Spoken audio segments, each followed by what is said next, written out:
বাকী সকলো লোকে এখন সাৰ্বভৌম সমাজবাদী ধৰ্মনিৰপেক্ষ গণতান্ত্ৰিক গণৰাজ্য হিচাপে প্ৰতিষ্ঠা কৰিম বুলি দৃঢ় সংকল্প হৈ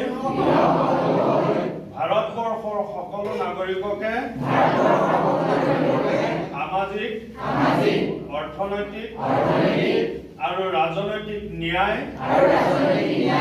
চিন্তা প্ৰকাশ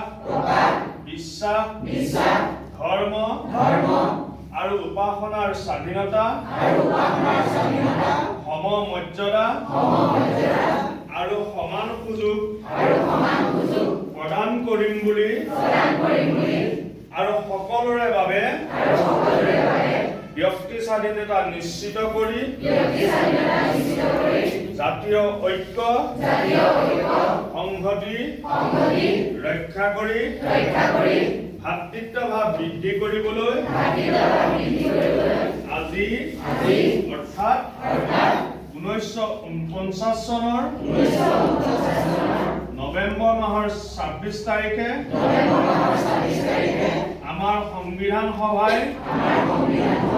লিপিবদ্ধ কৰা এই সংবিধানখন আমি আমাক নিজকে অৰ্পণ কৰিলোঁ।